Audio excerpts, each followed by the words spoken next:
Water festival বা পানি উৎসব, আর এর অরিজিনাল নাম সংক্রান। এই উৎসবটি বহু যুগ ধরে পালিত হচ্ছে থাইল্যান্ডে।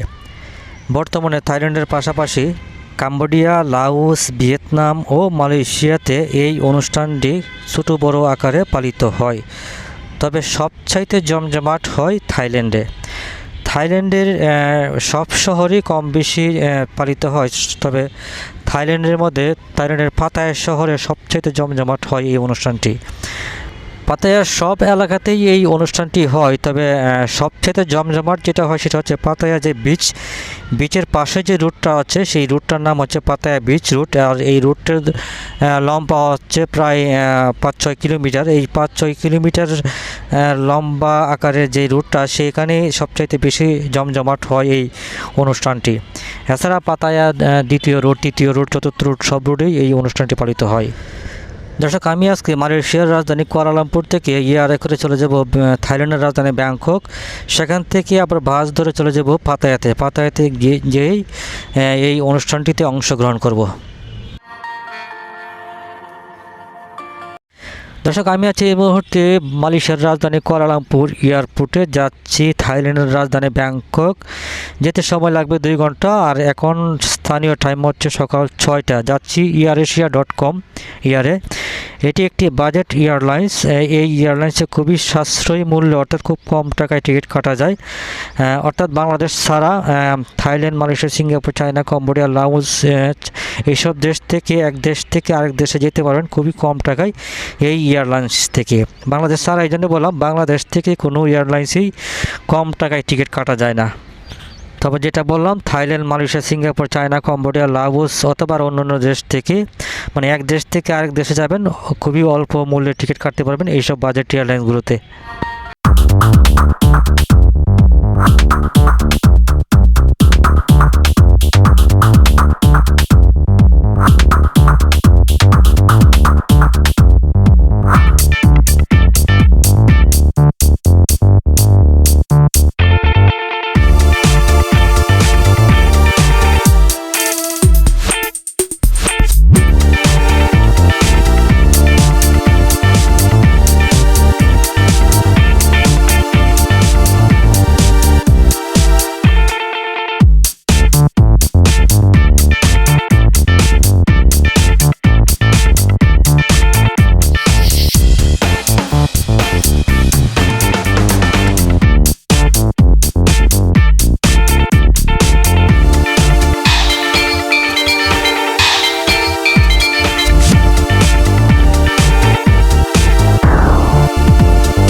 যেহেতু 2 ঘন্টা সময় লাগবে, মানে বাংলাদেশ টাইম বর্তমানে 4টা বাজে, এখানকার টাইম 6টা, ব্যাংককের টাইম 5টা, অর্থাৎ 7টার সময় হয়তো বা ব্যাংককে পৌঁছাবো আর কি, অথবা ব্যাংককের টাইম 7:30 বাজতে পারে।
কালারের। এই বিমানে করে আমি ঢাকা থেকে মালয়েশিয়া আসছিলাম। তবে ঢাকা থেকে মালয়েশিয়া আসতে খুব একটা কম মূল্যে টিকিট কাটা যায় না, তবে ভাগ্যক্রমে আমি একটু কম মূল্যে পেয়েছিলাম। এমনি সচরাচর অন্যান্য এয়ারলাইন্সে যেই রেট থাকে ঠিক সেম রেটই থাকে এই এয়ারলাইন্সে আসতে গেলেও। তবে আমি যেটা বললাম, যদি আপনারা এই যে কুয়ালালামপুর থেকে যদি ব্যাংকক যান অথবা ব্যাংকক থেকে কম্বোডিয়া যান বা কম্বোডিয়া থেকে আরও অন্য দেশে যান, সেক্ষেত্রে এই এয়ারলাইন্সে খুবই অল্প মূল্যে টিকিট কাটতে পারবেন। তো আমরা অলরেডি এয়ারের ভিতরে ঢুকে গেছি। আপনারা দেখতে পাচ্ছেন এয়ার এশিয়ার হচ্ছে গিয়া দুই পাশে তিনটা করে 6টা সিট, মাঝখান দিয়ে হাঁটার রাস্তা। তবে এই বিমানটার ভিতরে মানে ওয়েস্টেজ জায়গা কিন্তু খুবই কম, অর্থাৎ আমরা যে হাঁটতেছি আর একজন লোক ক্রস করে কিন্তু যেতে পারবে না, একজন লোক ভিতরে ঢুকতে হবে মানে এই হাঁটার জন্য আর কি। খুবই অল্প জায়গার মধ্যে সিটগুলো দেওয়া আর কি, খুব চাপাচাপি করে বসতে হয়। অর্থাৎ এখানে মানে যেই জায়গার মধ্যে 250 সিট থাকে সেই জায়গার মধ্যে যদি থাই এয়ার বা সিঙ্গাপুর এয়ারলাইন্সে বলি সেখানে 200 সিট থাকবে কি। যেহেতু বাজেট এয়ারলাইন্স অল্প মূল্যে টিকিট কাটা যায়, তার জন্য সিটগুলো খুব চাপাচাপি করে বানাইছে। দর্শক, এই হচ্ছে দেখতে পাচ্ছেন আকাশে বিমান বর্তমানে আছে। আর দেখেন নিচে যে মানে ম্যাঘগুলো দেখা যাচ্ছে একদম মানে মনে হচ্ছে একদম মানে ফ্লোরের মতো আর কি। এই হচ্ছে আমি বসে আছি সকাল টাইম যেহেতু, তার জন্য চোখে ঘুম ঘুম দেখা যাচ্ছে। আর এই হচ্ছে বাহিরের সাইড, সূর্য কিন্তু মাত্র উঠতেছে, একটু আগে বলছিলাম সকাল টাইম। তো যাই হোক দর্শক, বলতে বলতে আমরা অলরেডি চলে আসছি, মাত্র 2 ঘন্টা সময় লাগছে, অর্থাৎ এখন 7:30টার মতো বাজে। আমরা চলে আসছি থাইল্যান্ডের রাজধানী ব্যাংককের এয়ারপোর্টে। এটা হচ্ছে এই এয়ারপোর্টের নাম হচ্ছে ডন মাইং এয়ারপোর্ট, এরকম কোনো একটা নাম। তো ব্যাংককের সবচেয়ে বড় এয়ারপোর্ট হচ্ছে সুবর্ণভূমি এয়ারপোর্ট, আর তারপরে ছোট এয়ারপোর্ট হচ্ছে এটা। এই এয়ারপোর্টে আমি প্রথমবার আসছি। আর এই এয়ারপোর্টে হচ্ছে বাজেট এয়ারলাইন যেগুলো আছে সেগুলো এই এয়ারপোর্টে ল্যান্ডিং করা হয়। আর বড় বড় বিমান যেগুলো সেগুলো হচ্ছে সুবর্ণভূমি এয়ারপোর্টে, যেটা আমি সবসময় আসা যাওয়া করি, সেটা হচ্ছে সুবর্ণভূমি এয়ারপোর্ট। আর এটার নাম হচ্ছে ডন মাইং এয়ারপোর্ট, মেবি এরকম কিছু নাম আর কি। তো আমরা অলরেডি ব্যাংককে ল্যান্ড করে ফেললাম, তো আপনারা দেখতে পাচ্ছেন। আর এই ইমিগ্রেশন আমি কখনোই ইমিগ্রেশন করি নাই, অর্থাৎ আমি এই এয়ারপোর্টে কখনোই আসি নাই, প্রথমবার আসছি। তো ইমিগ্রেশন কেমন হবে সেটা জানাবো একটু পরে অবশ্যই। আর আমার কাছে কিন্তু আমি বলে রাখি, বাংলাদেশ থেকে আমরা যখন বিভিন্ন দেশে যাই সেখানে কিন্তু আমাদের সাথে অবশ্যই এয়ার টিকিট মানে রিটার্ন এয়ার টিকিট থাকতে হয়। অর্থাৎ আমি যেই দেশে যাচ্ছি সেটা তো আছেই, আবার এই দেশ থেকে যে বের হবো বাংলাদেশে যাবো অথবা অন্য কোনো দেশে যাব সেই এয়ার টিকিটটা থাকতে হয়। তো সেটা আমার কাছে নাই, তো সেটার জন্য দেখি আমাকে কিছু বলে কিনা সেটা আপনাদেরকে জানাবো। দর্শক, আমি ইমিগ্রেশন শেষ করে এই যে চলে আসলাম ভিতরে। যেটা বলছিলাম, আমরা বাংলাদেশ থেকে যখন বের হই তখন আমাদের সাথে রিটার্ন এয়ার টিকিট থাকতে হয়, হোটেল বুকিং থাকতে হয়, যথেষ্ট পরিমাণ অর্থ থাকতে হয় সাথে। তখনই আমরা মানে স্বাচ্ছন্দ্যে ইমিগ্রেশনগুলো ক্রস করতে পারি, অন্যথায় আমাদের মনে একটা ভয় থাকে। তবে আমার কাছে যেহেতু আমি বহুবার আসছি থাইল্যান্ডে, তার জন্য আমি রিটার্ন এয়ার টিকিট কখনোই কাটি না, অনেক সময় কাটি অনেক সময় কাটি না। তো এবার আমার সাথে রিটার্ন এয়ার টিকিট ছিল না। তো যাই হোক, আমাকে প্রশ্ন করে না, যেহেতু আমি অনেকবার থাইল্যান্ডে এসেছি, সে হয়তো বা আমার পাসপোর্টটাও একটু উল্টায় দেখছে। তো যাই হোক, আমাকে প্রশ্ন করে নাই আমাকে রিটার্ন এয়ার টিকিট বা হোটেল বুকিং বা হাতে যথেষ্ট অর্থ আছে কিনা, কোনো কিছুই প্রশ্ন করে নাই, সিল মেরে দিয়ে দিছে। আর এই এয়ারপোর্টে আমি এই প্রথমবার আসছি, আর প্রথমবার অভিজ্ঞতা অত্যন্ত ভালো। আর আমি এখন হচ্ছে গিয়া এমআরটি ধরে চলে যাব ব্যাংকক সিটিতে, সেখানে একটু ঘোরাঘুরি করব, তারপরে আবার চলে যাব সুবর্ণভূমি এয়ারপোর্ট। সেখান থেকে আমি চলে যাব পাতায়াতে বর্তমানে ওয়াটার ফেস্টিভ্যাল অনুষ্ঠান চলছে, সেই ওয়াটার ফেস্টিভ্যাল অনুষ্ঠানে আমি অংশগ্রহণ করব আর কি। তো এ হচ্ছে এমআরটি আসতেছে, সেটা হচ্ছে ব্যাংককের ডন মাইং এয়ারপোর্টে। ব্যাংককের ডন মাইং এয়ারপোর্টে এসে আপনারা এই এমআরটিতে স্টেশনে চলে আসবেন। সেটা একটু দূরে, কিন্তু কাউকে জিজ্ঞেস করলে আপনাদেরকে দেখা দেবে। সেখান থেকে আপনারা এমআরটি ধরে যে কোনো জায়গায় যেতে পারবেন, অর্থাৎ ব্যাংকক শহরের ভিতরে। দর্শক, এই এমআরটি ট্রেনটা আসছে ওই পারে, অর্থাৎ ওই দিক দিয়ে যারা যাবে। তো আমরা তো এই পার দিয়ে যাব, আমরা এই যে এইদিকে যদি আসে তখন যাবো। আর হচ্ছে গিয়ে এই যে দেখতে পাচ্ছেন এয়ারপোর্ট, দর্শক, এই হচ্ছে এমআরটি ট্রেন। যেহেতু এই এয়ারপোর্টটি একদম শহরের সাইডে, আর এখানে খুব একটা পর্যটক আসেও না, আর খুব একটা ইয়ারও এখানে ল্যান্ডিং করে না। বেশিরভাগ বিমানগুলোই সুবর্ণভূমি এয়ারপোর্টে ল্যান্ডিং করা হয়, আর সেখানেই বেশি পর্যটক বা যাত্রীগুলো আসে। আর সেখানকার যে এই এমআরটি ট্রেনগুলা এয়ারপোর্ট থেকেই মানে একদম ভরে যায় আর কি। এখানে দেখতে পাচ্ছেন একদম পাতলা, লোকজন খুব একটা নাই, তবে আস্তে আস্তে ভরে যাবে। দর্শক, আমি এই মুহূর্তে চলে আসছি সুবর্ণভূমি এয়ারপোর্টে, অর্থাৎ আমি এমআরটি ধরে আমি চলে গেছিলাম সিটিতে, ব্যাংকক সিটিতে। সেখানে একটু ঘোরাঘুরি করে আবার এমআরটি ধরে চলে আসছি সুবর্ণভূমি এয়ারপোর্টে। সেই ভিডিওগুলো আপনাদেরকে দেখাই নাই, কারণ এত বড় ভিডিও দেখালে হয়তো বা অনেক বড় ভিডিও হয়ে যাবে। তো আমি চলে আসছি বর্তমানে সুবর্ণভূমি এয়ারপোর্ট। এখানে দেখতে পাচ্ছেন পাতায়া লেখা আছে। আমি এখান থেকে টিকিট কেটে নিছি, অর্থাৎ এখানকার থেকে টিকিট কাটলে 122 বাতের মতো পেমেন্ট করতে হয়। তবে এখানে আরও কিছু বাস কাউন্টার আছে, প্রাইস কিন্তু একটু কম বেশি আছে। তবে 122 বাত যেটা, সেটা সবচেয়ে কম মানে প্রাইস আর কি। তো এটাতেই যাওয়া যায়। আমি এর আগেরবারও গিয়েছিলাম, আর এর আগেরবার গিয়েছিলাম 143 বাত, আর একটা বাস আছে ওটা দিয়ে। আর মানে ওদের স্টেশনগুলো একটু আলাদা আলাদা আর কি, তো সমস্যা নাই, এটা দিয়ে সুন্দরভাবে যাওয়া যায় আর কি। 122 বাত, সেটা বাংলা হিসাব করে 500 টাকার মতো হয়ে যায় আর কি। তো দর্শক, আমি এখানে বসে আছি, আধা ঘন্টা পরে আমার বাস ছাড়বে। তো এ হচ্ছে আমাদের বাস ছাড়ার টাইম হয়ে গেছে, আমি এখন বাসের দিকে যাচ্ছি। অর্থাৎ তারা টিকিটগুলো বিক্রি করার পরে যখন সবগুলো টিকিট বিক্রি হয়ে যায়, যেই বাসগুলো যাবে, তখনই আমাদেরকে এই বাসগুলো মানে এই বাসগুলোতে ওঠায় আর কি। তো মোটামুটি আধা ঘন্টা 1 ঘন্টা সময় লাগে আর কি আমাদের মানে বাসের টাইম হইতে আর কি। তো আর এখান থেকে যেতে মাত্র 2 ঘন্টা সময় লাগে। ব্যাংককের সুবর্ণভূমি এয়ারপোর্ট থেকে পাতায় যেতে মাত্র 2 ঘন্টার সময়। আর রাস্তা হচ্ছে দূরত্ব 250 কিলোমিটারের মতো, 2 ঘন্টার ভিতরে চলে যায়। এই জন্যই, যেহেতু রাস্তায় কোনো যানজট থাকে না, তার জন্য একদম সরাসরি চলে যায় 2 ঘন্টার ভিতরেই। এ হচ্ছে বাসে যাত্রীগুলো উঠবে এখন। বাস অত্যন্ত সুন্দর, এসি বাস, যেতে মানে খুবই আরামদায়ক। তবে 500 টাকার মতো লাগে। 500 টাকা হিসাবে, বাস হিসাবে 500 টাকা খুব একটা বেশি না। যাত্রীগুলো হচ্ছে, যেহেতু আমি বাংলাদেশি, আর এখানে হচ্ছে গিয়া যারা যাচ্ছে ম্যাক্সিমামে বিদেশি, বাংলাদেশেতেই একজন আছে অবশ্যই, যেহেতু এখন ফেস্টিভ্যাল শুরু হয়েছে। আর এই ওয়াটার ফেস্টিভ্যালে অনেকেই আসে, মানে বিভিন্ন দেশ থেকেও আসে, সেরকম বাংলাদেশ থেকে অনেকে আসে। যেহেতু এই ফেস্টিভ্যালটা বছরে একবার হয়, কয়েকদিন থাকে। অত্যন্ত সুন্দর একটি জমজমাট ফেস্টিভ্যাল এটা। আর হচ্ছে গিয়ে এখানে সবচেয়ে বেশি জমজমাট হয় পাতায়াতে। ব্যাংককেও হয় এই অনুষ্ঠানটি, থাইল্যান্ডের আরও অনেক শহরেই কম বেশি হয়। তবে যেটা বললাম, বেশি হয় থাইল্যান্ডের পাতায়া শহরের পাতায়া বিচ রুটে। আমি একবার অংশগ্রহণ করেছিলাম 2018 সালে। আমি যেহেতু 2016 সাল থেকে থাইল্যান্ডে আসি, 2016 সাল থেকে এখন হচ্ছে 2026 সাল, তার মধ্যে বহুবার আমি থাইল্যান্ডে আসছি। এছাড়া অন্যান্য অনেক দেশে ভ্রমণ করেছি। অর্থাৎ আমি 11 বছর ধরে বিভিন্ন দেশ ভ্রমণ করতেছি আর কি।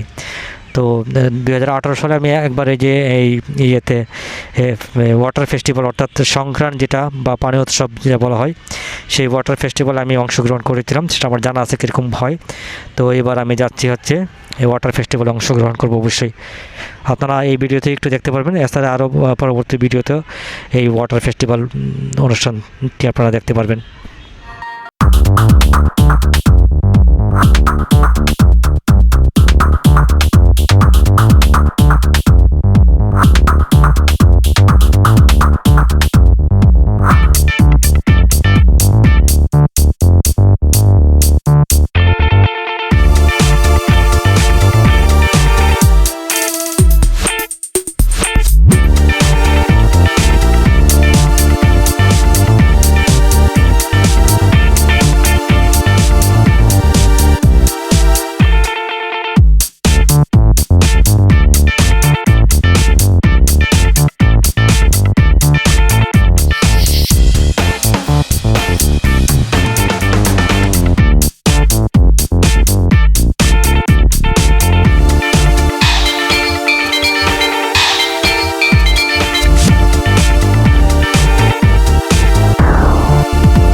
রাজধানী ব্যাংকক থেকে যাচ্ছি পাতায়া শহরে।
কে পানি মারা হবে, পানি ভিজে যাবেন। আর এই যে মাটি, একজন আরেকজনের মুখে মাটি মেখে দিচ্ছে আর কি।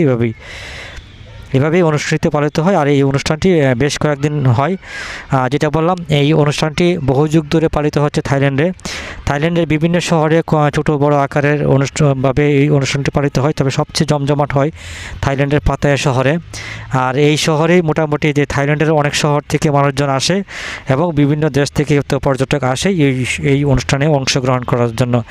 আর এই অনুষ্ঠানটি অন্যান্য দেশে খুব একটা ছিল না আগে, তো ইদানিং অন্যান্য দেশে হচ্ছে, মানে থাইল্যান্ডের আশেপাশে যে দেশগুলো আছে, কম্বোডিয়া, লাওস, ভিয়েতনাম, মালয়েশিয়া, এইসব দেশেও এখন হচ্ছে আর কি। তবে এরকম জমজমাট না। ব্যাংককেও জমজমাটই হয়, তবে সবচেয়ে বেশি জমজমাট হয় এই থাইল্যান্ডের পাতায়া শহরে। আর এখানে আরেকটা জিনিস, তারা বিভিন্ন ঝর্ণা বানিয়ে, এই রাস্তার দুই পাশে বিভিন্ন ঝর্ণা বানিয়ে রাখছে পানির। তো লোকজন যারা যায় এই ঝর্ণার পানিতে ভিজে যায় এবং এই যে বালতি, যে ড্রাম আছে, ড্রামের ভিতরে পানি রাখে, সেগুলো দিয়ে ভিজাই দেয়। আমি কিন্তু অলরেডি মোটামুটি ভিজেছি। আমি ওইভাবে প্রস্তুতি নিয়ে বের হই নাই, তো আমি একটু ফাঁকি হাঁটতেছি যাতে আমি না ভিজি আর কি। তো কালকের থেকে আমিও প্রস্তুতি নিয়ে বের হব যাতে ভিজে গেলেও সমস্যা না হয়। আর এখানে হাঁটার সময় দেখতে পাচ্ছেন অনেকের হাতে বড় বড় গান। এই গানগুলো দিয়ে মূলত পানি মারা হয়। আর এই গানগুলো এখন বিক্রি হচ্ছে পাতায়া শহরে বিভিন্ন জায়গায়, মানে ফুটপাতেই বিক্রি করছে। এগুলোর প্রাইস হচ্ছে গিয়া 200 থেকে 400, 500, 700, 800, 1000 বাত পর্যন্ত। অর্থাৎ 1000 বাত হলে 4000 টাকা আর কি, মানে 4 গুণ। তো দেখতে পাচ্ছেন আমি ফাঁকে হাঁটতেছি যাতে আমি না ভিজি, যেহেতু আমি আজকে প্রস্তুতি নিয়ে বের হয় নাই। আমি কালকের থেকে আমিও প্রস্তুতি নিয়ে বের হবো, অর্থাৎ আমার মানি ব্যাগটা যেগুলো আছে সেগুলো পলিথিনের ভিতরে ভরে তখন বের হতে হবে। কারণ পাতায় আর যে কোনো রাস্তায় বের হই না কেন আমাকে পানি ভিজাবে, বা এমন সবাইকেই পানি ভিজিয়ে দিবে। তো সেইভাবে প্রস্তুতি নিয়েই বের হতে হবে।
আর থাইল্যান্ডের মানুষগুলো অত্যন্ত ভদ্র, আর হচ্ছে গিয়ে যেহেতু এই দেশটি হচ্ছে একটি পর্যটক ভিত্তিক দেশ, অর্থাৎ বেশি ম্যাক্সিমাম ইনকামটাই আসে পর্যটকদেরকে দিয়ে বিভিন্ন দেশ, অর্থাৎ 197টা দেশের মতো যে দেশগুলো আছে ম্যাক্সিমাম দেশ থেকেই কিন্তু এই দেশে মানে বেড়াতে আসে লোকজন।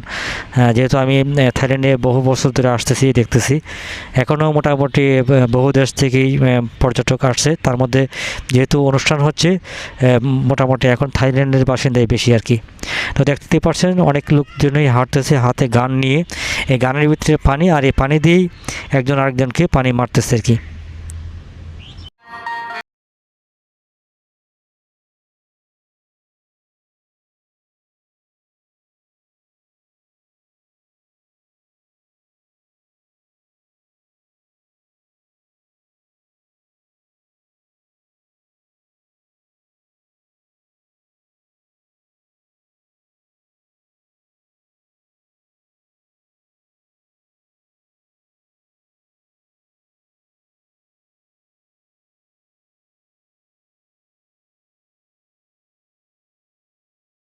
তো দর্শক দেখতে পাচ্ছেন আমার মুখে কিন্তু অলরেডি মাটি ভরে গেছে। তো এরকম যারাই হাঁটবে প্রত্যেকটা মানুষের মুখে এরকম মাটি ভরা থাকবে, যেহেতু এই দিক দিয়ে হাঁটলে সবাইকে মাটি দিয়ে মুখে মাখিয়ে দিবে। এটাই নিয়ম এই অনুষ্ঠানের। তো আমার মুখে দেখতে পাচ্ছেন মাটি, আমি যে কদিন এই অনুষ্ঠানে থাকবো বা এই অনুষ্ঠানে অংশগ্রহণ করবো সেই কদিনে কিন্তু মুখের ভিতরে মাটি ভরা থাকবে। আর এই মাটি নিয়ে কিন্তু চলাফেরা করে বিভিন্ন শপিং মল বা সব জায়গায় যাওয়া যায়, কোনো ব্যাপার না আর কি। এসব দেশে মোটামুটি যে পানি ভিজা থাকবে বা কোনো সমস্যা নাই, শপিং মলগুলোতে অংশ মানে যাওয়ার জন্য কোনো অসুবিধা নেই, যাওয়া যাবে এভাবেই।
আর দর্শক তারা মনে করে এই অনুষ্ঠানটির মাধ্যমে তাদের যে বালা মুসিবতগুলো আছে সারা বছরের হয়ে গেছে অথবা আগামী বছরগুলো তারা মানে ভালোভাবে থাকবে, এই জন্য তারা হচ্ছে গিয়ে পানি মারা হয়, অর্থাৎ পানি দিয়ে সব কিছু ধুয়ে ফেলবে হয়তো বা এরকম কিছু মনে করে আর কি তারা।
তো দর্শক মোটামুটি অনেক রাত তো হয়ে গেছে, তো আমি সন্ধ্যা থেকে মানে এই অনুষ্ঠানে অংশগ্রহণ করেছিলাম, ফাঁকে ফাঁকে ভিডিও করতেছি, এখন অনেক রাত হয়ে গেছে, তো আরও কিছুক্ষণ ঘুরবো আপনাদেরকে দেখাবো। তো আমি আজকে সকালেই কিন্তু মালয়েশিয়া থেকে আসছি, আপনারা দেখতে পাচ্ছেন এই ভিডিওতেই। মালয়েশিয়ার রাজধানী কুয়ালালামপুর থেকে আমি সকাল 5টার সময় রওনা হয়েছিলাম, অর্থাৎ 6:30টার সময় আমার ইয়ে ছিল কী বলে ফ্লাইট ছিল। তো মোটামুটি 7:30টার সময় আমি ব্যাংককে আসছি, সেখান থেকে বাসে করে আবার পাতায়াতে আসছি। তো এখন রাত্রেবেলা আমি ঘুরতেছি পাতায়া বিচ রুটে, এই অনুষ্ঠানে অংশগ্রহণ করতেছি। এই যে দেখতে পাচ্ছেন এখানে সুন্দর দুইটা মেয়ে, ওরা হচ্ছে থাইল্যান্ডের বাসিন্দা। তো এরকমই তারা পর্যটকদেরকে খুবই আপ্যায়ন করে, খুবই আন্তরিকতার সাথে তারা বরণ করে নেয়। তার জন্যই সারা পৃথিবী থেকে বহু পর্যটক এই পাতায়াতে আসে, অর্থাৎ এই থাইল্যান্ডে ঘুরতে আসে। আর সকাল থেকে এখন পর্যন্ত ঘুরতেছি, আর হচ্ছে গিয়া শরীরটা মোটামুটি ক্লান্তই। তো আর কিছুক্ষণ ঘুরবো ফিরবো, আপনাদেরকে দেখাবো, তারপর হয়তো বা আমি যা রেস্ট নিব আর কি।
তো দর্শক, আপনারা দেখতে পাচ্ছেন বিভিন্ন স্টেজ প্রোগ্রাম হচ্ছে এখানে, বিভিন্ন স্টেজ হচ্ছে। স্টেজ প্রোগ্রামের যে মিউজিক, সেগুলো তো আমি ভিডিওতে দিতে পারবো না।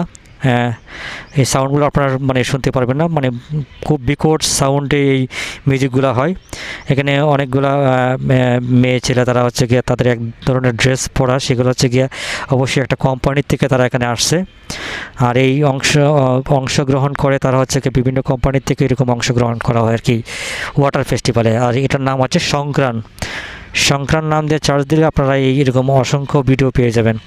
দেখতে পাচ্ছেন প্রচুর মানুষ সেখানে হচ্ছে বিভিন্ন অনুষ্ঠানে অংশগ্রহণ করতেছে, বিভিন্ন আর হচ্ছে গিয়া পানি তো মারতেছি দেখতে পাচ্ছেন, আর আমিও হাঁটতেছি, আপনাদেরকে ঘুরে ঘুরে দেখাচ্ছি। তো দর্শক, ভিডিওটা আর বেশি ভিডিও করব না। দেখতে পাচ্ছেন প্রত্যেকটা মানুষ খুবই অমায়িক, তারা খুবই হাই হেলো করে ভিডিও দেখলে, খুবই আন্তরিকভাবে তারা ব্যবহার করে। এই যে দেখতে পাচ্ছেন একটা মেয়ে আমাকে একদম কপালে, মুখে, গালে সব জায়গায় মাটি মেখে দিচ্ছে আর কি। যাই হোক, তারা খুবই ভদ্র, খুবই অমায়িক। আপনারা দেখতে পাচ্ছেন থাইল্যান্ডের পাতায়া শহরে ওয়াটার ফেস্টিভ্যালে অংশগ্রহণ করেছি আমি, সেই ভিডিও আপনাদেরকে দেখাচ্ছি। আর কিছুক্ষণ হাঁটবো। আর আমার এই পাশে দেখতে পাচ্ছেন তো একটু আগে যেটা বলছিলাম, থাইল্যান্ডের প্রত্যেকটা মানুষই পর্যটকদেরকে খুবই আন্তরিকভাবে বরণ করে নেয় আর কি। তো দর্শক, আমি আবারও বলছি, আমি আছি এই মুহূর্তে থাইল্যান্ডের পাতায়া শহরের ওয়াটার ফেস্টিভ্যালে অংশগ্রহণ করেছি। দেখতে পাচ্ছেন প্রচুর মানুষ ঘুরতেছে ফিরতেছে, একজন আরেকজনের মুখে মাটি মাখিয়ে দিচ্ছে, একজন আরেকজনকে পানি ভিজিয়ে দিচ্ছে। আর সেভাবে তারা অনুষ্ঠানটি পালিত করতেছে বা পালন করতেছে। আর বিভিন্ন জায়গায় বিভিন্ন স্টেজ প্রোগ্রাম হচ্ছে। আর এই ভিডিও আমি আরও অনেক ভিডিও করব, যেহেতু বেশ কয়েকদিন এই অনুষ্ঠানটি চলবে। আর আমিও আছি এখানে বেশ কিছুদিন, তারপর আবার ব্যাংকক যাব। তো এই অনুষ্ঠানের ভিডিওগুলো আপনাদেরকে দেখাবো। তো ধন্যবাদ সবাইকে, ভালো থাকবেন, খুদা হাফেজ। আবারও নতুন ভিডিও নিয়ে আসবো। সবাইকে খুদা হাফেজ, ভালো থাকবেন।